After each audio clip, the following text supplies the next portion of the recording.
This is Book Public from Texas Public Radio. I'm Yvette Benavides. On this episode, I speak with Erika Krouse about her story collection, Save Me, Stranger. There's something about the stories in Erika Krouse's latest collection, Save Me, Stranger. When you read a story from this book, you expect to encounter characters facing a conflict. That conflict is the essence of the story.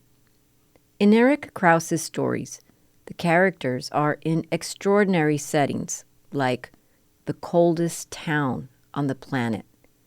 They are in unusual situations. A piano salesman who tries to sell a totally unsellable piano. They experience things that mark their lives forever. A shooting at a convenience store, a stay at a haunted bed and breakfast. But nothing here reads as strange, not as in surreal or implausible ways. Life is weird. We really do try to survive in a world that puts us in situations that are beyond our control and sometimes even beyond our own imagination.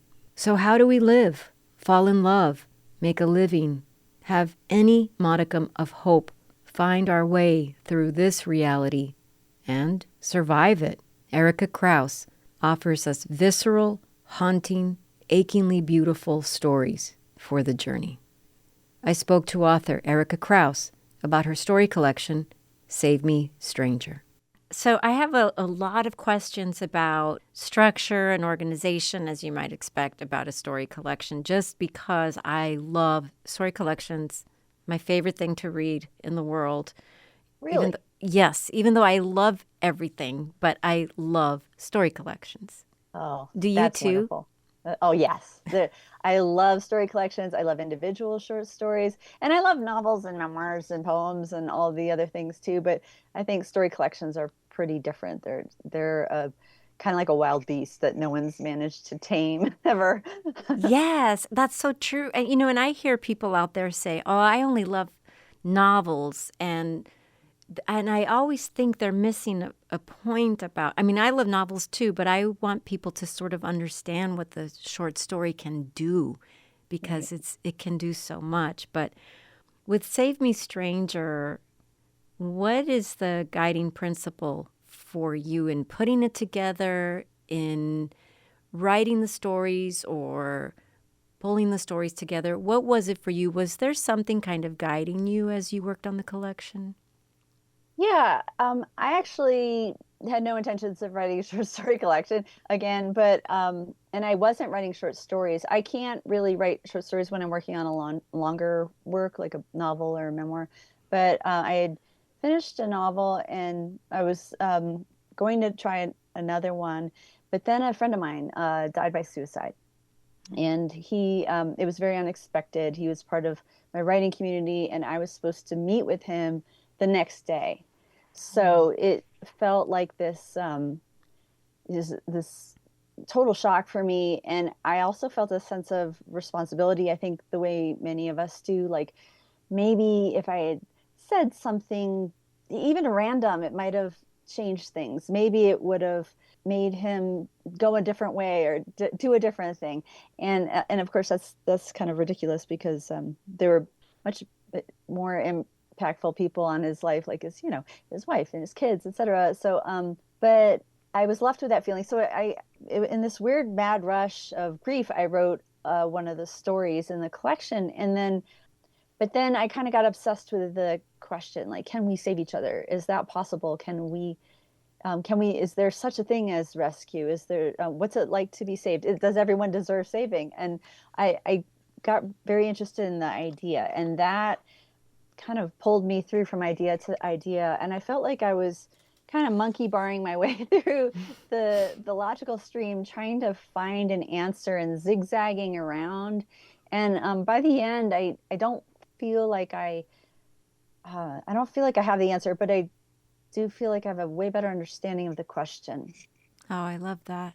You mentioned the idea of saving someone, Save Me, Stranger. There's so much with the title of the book. Mhm. There is a story called Save Me, Stranger in the collection, but I've really been thinking about this as something that names the book. your stories explore real world problems, even, for example, something like gun violence that we know about all too well in the United States, but then also other subjects like privation, people who live with limited opportunities, as in North of Dodge, for example.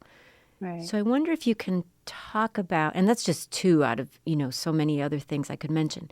I wonder if you can talk about how you interrogate these topics through your storytelling. I feel like maybe you answered it for Save Me Stranger in a way, but I wonder if you can talk about that. Does that help? Is there some connection that you're making there? Yeah, I think with each story, I tried to come at the question in a different way. And for example, in North of Dodge, there's a teenage runaway who's driving an ice cream truck through Omaha gang lanes and honestly, when I was that age, that's what I did for very briefly. And she ran into and she basically begins this kind of friendship with these two children who are vastly neglected. And that's actually based on true experiences for me when I was living in Omaha briefly for summer. And there were these two kids that were severely neglected that would come to my window and threaten me with all sorts of things, and I would write it down. And so a lot of that is actually direct dialogue, believe it or not. And Wow. but it always bothered me that I never really helped them. Oh, I just stole their words and thought they were funny and also scary at the same time. And then went back to college yeah. after that summer but never forgot them.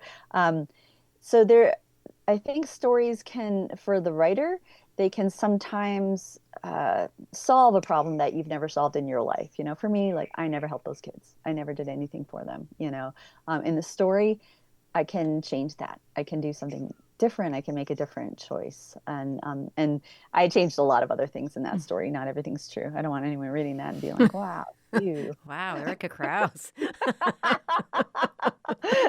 Yeah, geez. I love that story. I love that story. I Yeah. love that their little heads are in the window and, she's trying to write things down and they're so innocent and they're trying to be tough and it's an amazing story and they live in a Oh, place thank that's you. very dangerous With no supervision with no or supervision. Yeah. parental help or anything. I mean, that's like, and kids that, in that story, they're 6 and 10, but they're not 6 and 10. They're like 16 and 20, like Yes. emotionally. So you have to grow up in different ways.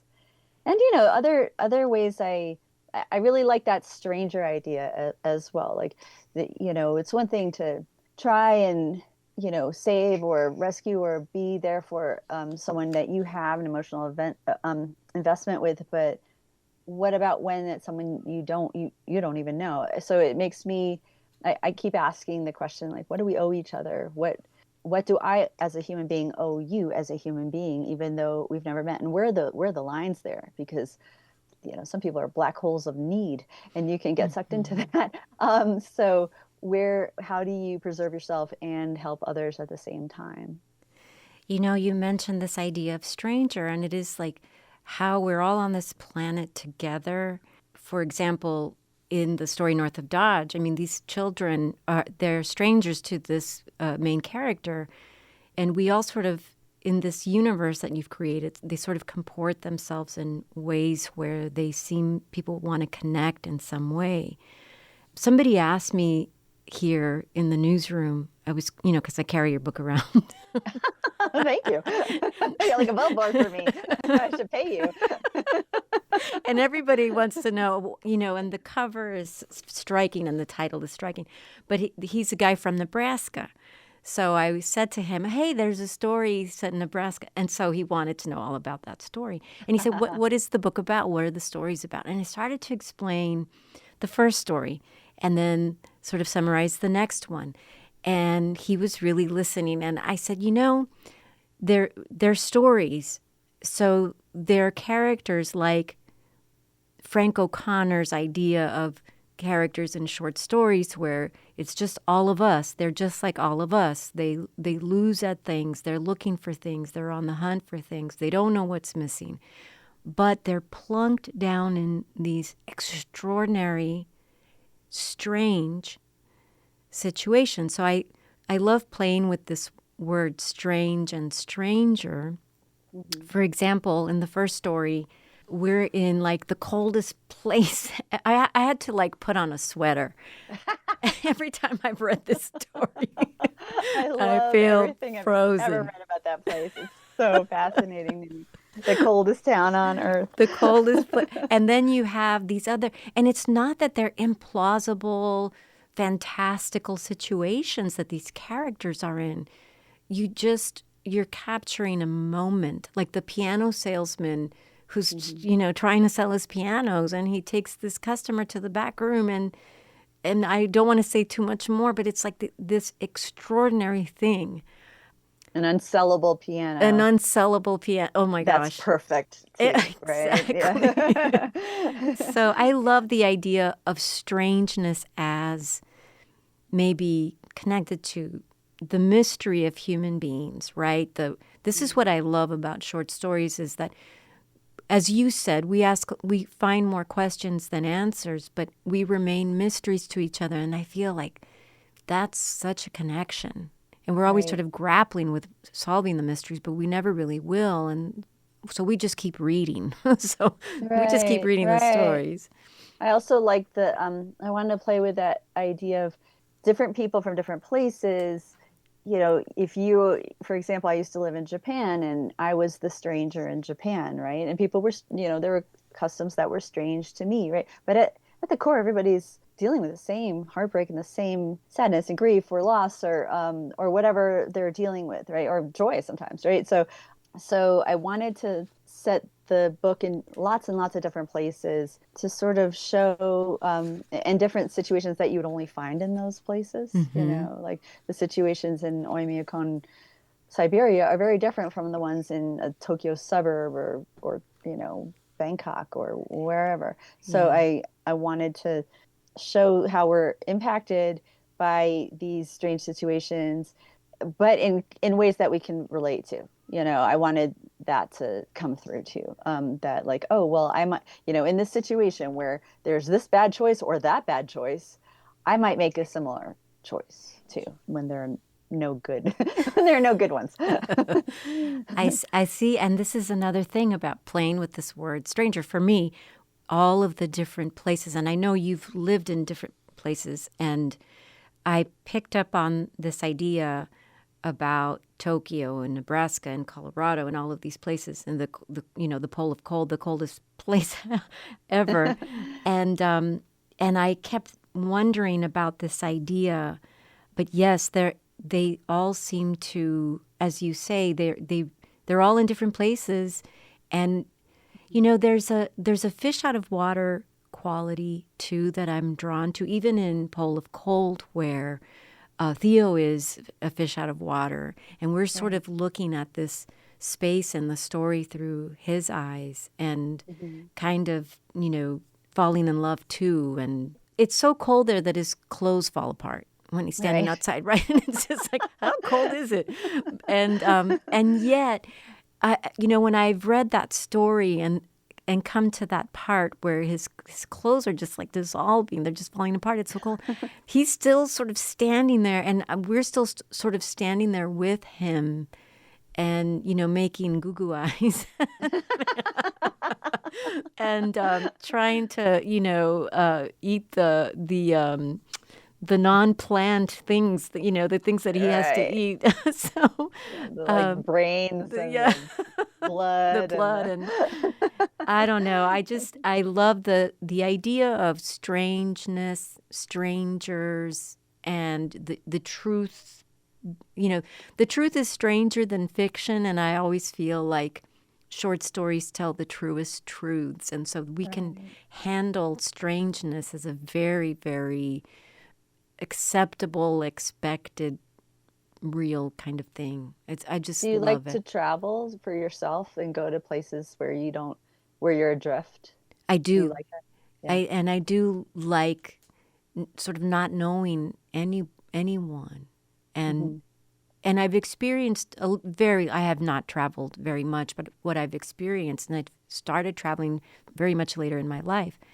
I said to somebody, I've experienced the most extraordinary things in other cities, and I did that entirely alone, but alongside other people, other Right. strangers, like conferences, it's sort of like Right. everybody's sort of a stranger to me, but we're all sort of experiencing this new place together. So Right. that kind of thing, yeah. I think writers and readers tend to be on the outside a little bit, you know. If you were on the inside, you'd be the one that people were writing about, maybe, or you'd be, or you wouldn't have the maybe even the drive to read. But I think more introspective people, more introverted people, tend to write, tend to read, tend to try and understand life through stories rather than by going and watching a football game, maybe, right? Mm-hmm. Or drinking beer with the guys or something like that. So I think it's an attraction to a more condensed version of life, which is what any piece of writing is, but especially a short story. And short stories, I feel like you get to learn so much about human nature and people and life and different places in very short bursts. It doesn't take very long to read a short story, right? So you can sort of embrace worlds, many worlds across a collection very quickly in a way that, novels are great too, and they have their own benefits as well, but there's more time investment with that one. You live the novel for at least a couple days, right? Maybe Mm-hmm. more, and then you leave it, right? Short stories are weird. They're like sort of attacks in the night or something. They're just very fast, and then there's this sort of world that is dumped on you as a reader, and then what do you do with that is the question. Well, you've published a memoir called Mm-hmm. Tell Me Everything. It's a memoir, and it's also part true crime. Another title I love and another cover I love. But I was Thank you. wondering, if anything, what did writing that book or even promoting it, I'm wondering about that particular book, having it out in the world contribute to this experience of writing short stories? I wonder if anything. Yeah, so I sold that book as on proposal as part of a two-book deal with Save Me Stranger. So Save Me Stranger was done first, and then and I hadn't even written Tell Me Everything. I'd written one chapter, Wow. and but it's such a difficult topic that I was like, I'm really not going to do this unless I have a deal up front, because I don't want to go through all this heartbreak, and then because the story is about my experience as a private investigator working on the first ever Title IX sexual assault case amidst my own history with sexual violence. So such a like a difficult topic. Yeah. I needed that incentive, and for me, that incentive was, first of all, knowing that that it was going to have covers, and the other one is knowing that my short story collection would be published, because it's very hard to publish a collection. Most publishing houses, they don't want them at all. And in fact, when we were selling the two-book deal, there were publishers who were like, tell you what, we'll take the memoir and not the collection, and we'll pay you more. Oh my And gosh. I said, no, I really, really want this collection published. And then they said, well, then we don't want either one, Oh So we my lost deals gosh. over it, which is kind of funny. That's how maligned and underdoggy the poor short story is.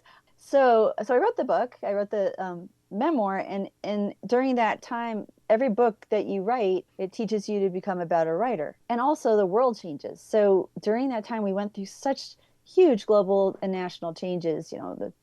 Trump's first election, the pandemic, and Roe v. Wade was overturned, and all these things that made about a third of the stories in the collection that I thought was done, they made the stories either irrelevant or horribly dated. So I had to say, wait a second, I can't move forward with it as is. I need to change some things. So I ripped out a third of the stories. One I was able to revise, but the others I just had to write a whole bunch more stories to replace them, because I was like, this is a different time, and I'm really, really, really glad I did, because I wrote some stories that I feel connected to, and I'm proud of them, and I like them. And it makes me feel that the book is now. I always feel like whenever you publish any book, it's a little bit like a prom picture. At that moment, you looked as good as you could look, but time goes by and you look back and you're like, oh my God, that dress and that hair. And that's how I feel with an older book. So being able to bring this up to date, I feel like I have just a few more years leeway on that horrible feeling of being like, what have I done? Oh, no.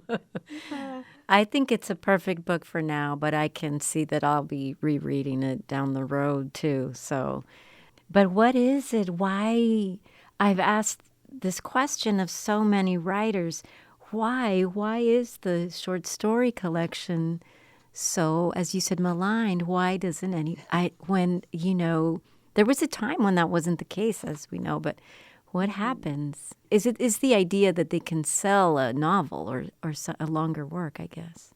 I think, well, the book industry for a long time has been sort of driven by the film industry, and now the film and TV industry.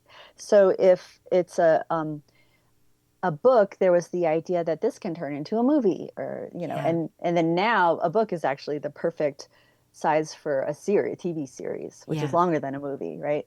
I always felt like a novella fit actual movie. Oh, yes. Size a little bit better, just because But short stories don't really fit in that so much, right? Short stories a little too short for any of those things. So with that kind of commerce in mind, it doesn't make sense for a lot of the bigger publishers to publish a short story collection, because they're probably not going to get that boost from film that's going to make people read the book. Readers go down. I mean, I love that you read. I read somewhere that the average American reads one book a year, and it's a romance. Wow, yeah. So that's sort of the industry that we're looking at. And to put out a book of short stories in that sphere is it's a harder sell to justify that to a publisher, especially if you're not some big celebrity writer or something. But I hear from so many people, oh my God, I'm so glad that you're publishing, I hear this from writers. You're publishing a book of short stories. There aren't enough of them. I wish there were more. So I think writers like them, and sometimes readers who are not writers like them. But I think most people don't even know what they are. They've never seen a collection of short stories, maybe, or never read one. That's wild. And I hate when I hear somebody say something like, "Oh, write a short stories as practice for the novel, as a warm up." And I'm thinking, what? No, it's an apple and an orange. No, you're right. They're very different to write. It's as different as writing a poem and an essay. They're related, but they're totally different, because short stories are by nature experimental. They don't have to hold weight. They can be pretty free. So you can do a lot of different weird things with a short story that you can't do with a novel or a memoir, because you have to keep your reader reading through that difficult middle section. That there's always like 100 pages it's a danger zone where people are going to maybe put it down and not come back to it. With a short story, it's a blip. It's over pretty fast. The reading experience. You can read it on a subway ride, or some people take them into the bathroom. But that's really how long it takes. So there's an ease to them, and but there's also a problem in that every time you finish a short story, you get this little dopamine hit of like, oh, here's my ending. And then every time you get that relief, you can walk away from the book, right? Yeah. So that's an issue that novels and memoirs don't necessarily have, but you have to manage that with a collection. You have to find a way to make them interested enough to read that next story, rather than just being satisfied with what they've read so far. Yeah. Huh. It's so interesting, like the psychology of it almost. I think it was Mavis Gallant said something about when you read a short story, you sort of have to close the book and sit with it and not just run to read the next one in the book, the very next one, and and as if it's a race to finish the collection. So yeah, I like this idea of sort of sitting with it, but coming back to the next one. One thing I know about you is that you're a teacher too. You teach a lot. Yeah. What? Yeah, a lot. And you must love it. You I must do. I do. absolutely love it. I really do. I've heard people who teach say, "Oh, teaching just wrecked my writing life," Mm-hmm. or words to that effect. But what does teaching do for you for your writing life? I'm really lucky with regard to where I teach. I've heard the same thing, like, oh, I wrote nothing while I was teaching, from people who teach at maybe in a university or secondary school or et cetera, primary school. But I teach at a nonprofit called Lighthouse Writers Workshop in Denver, and it's a kind of it's a like a literary arts cultural center, right? And Mm-hmm. they have a lot of classes, and I have a lot of freedom as far as my teaching load.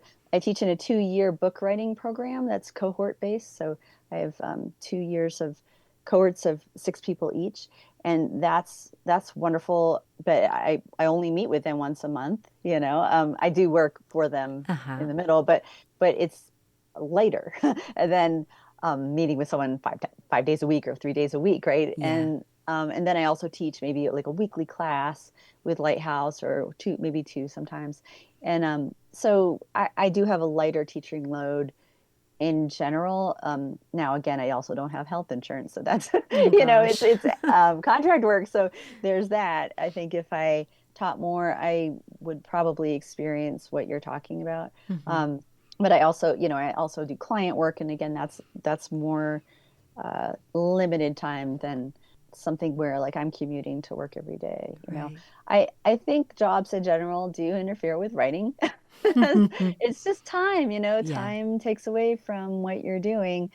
But I do think it's very, very important to teach writing if you like it, if you enjoy it at all, which I really, really do, because it helps you understand literature more. I studied literature in college and in graduate school, but then after that, if you don't have some way to stay in the conversation, just writing is not enough. I think you need to understand, like, oh, they're doing that thing, and that's something I can teach to my students in this way when I'm illustrating this technique or this idea.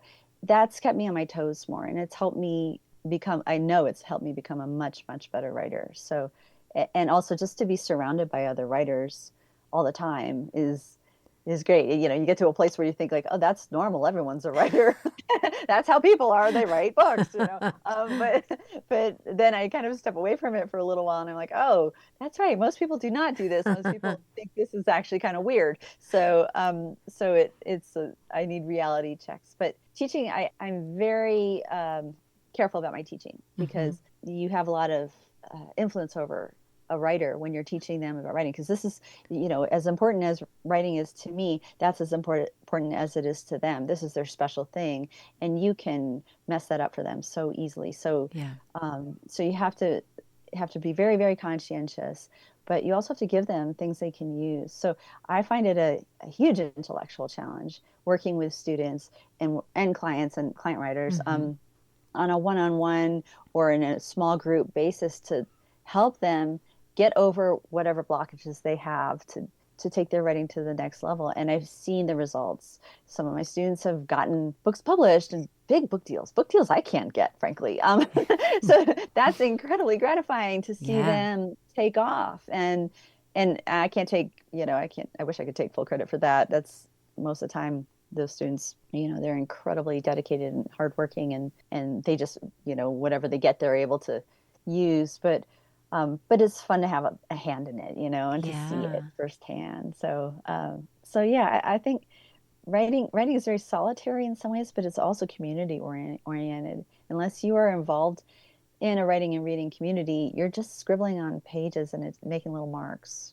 So Yeah. that community conversation is the whole thing, really. It's what it's all about. So I feel lucky to be part of it, because I know a lot of people who are very isolated in their writing. So I feel fortunate to live where I live, be part of the Lighthouse community, and be part of my a community of writers that I can call up and moan to.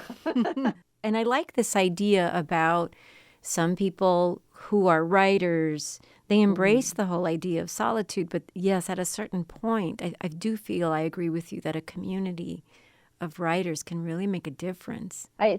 There's some writers I think of, like Ralph Ellison, or writers who isolated themselves during a project because they had sort of achieved such literary celebrity that it was hard for them to find people they could share their work with. And I don't feel like it made the writing better. I feel like it led to blockages and isolation. I mean, when we're writing about other people usually, we're writing about Yeah. relationships and interactions, etc. So it doesn't, you need to be isolated so you can focus and concentrate on the work, but total isolation, I think, keeps you out of touch with not just the writing world, but also your project, whatever you're working on. What is your process? Because you're very, very busy, but you're writing and publishing.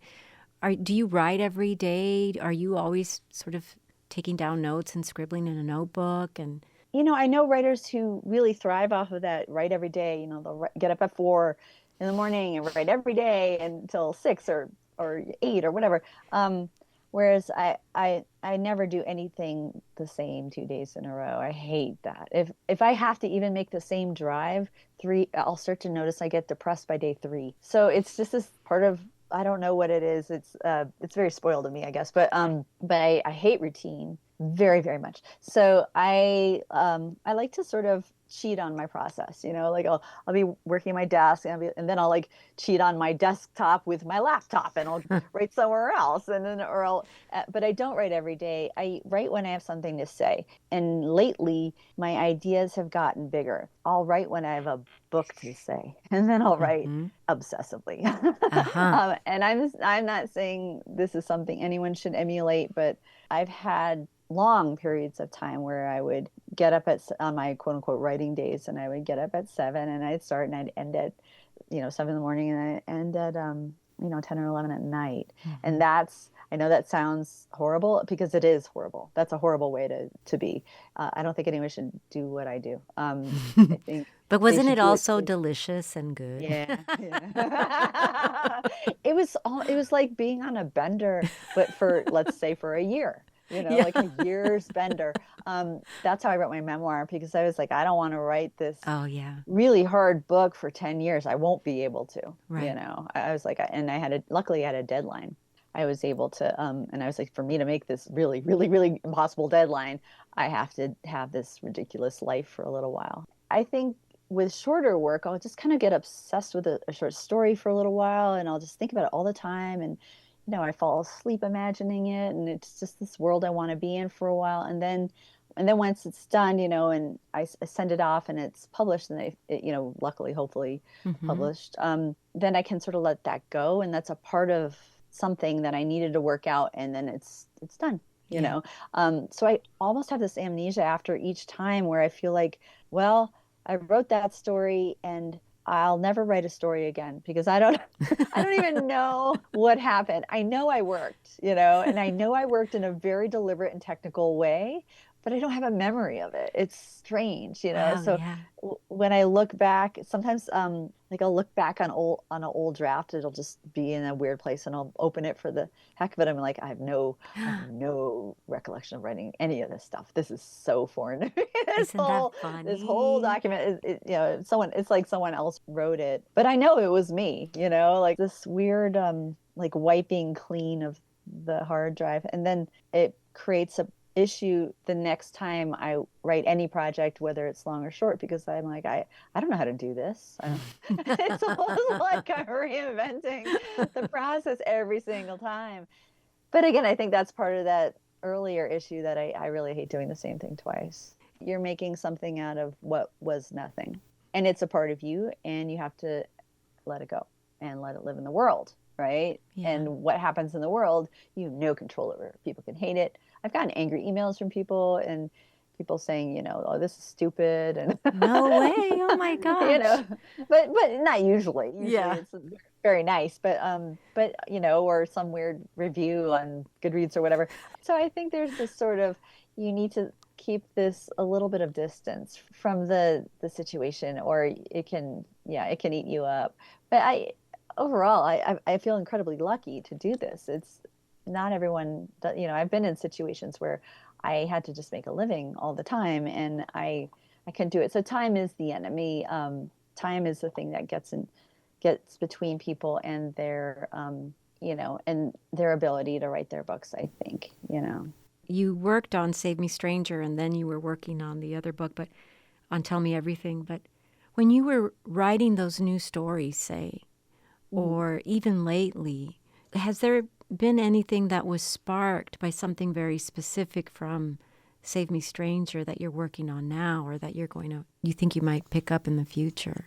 In a weird way. I wrote about a lot of different places that I'd lived or had been to or had researched, like who can go to Siberia. Now nobody can go to Siberia, but there are aspects of myself and my heritage and my family history that I, not just like mine, but like ancestrally, that I didn't write about. And I was like, well, why haven't I written about this? This is really, why have I never written about these aspects of my ancestry?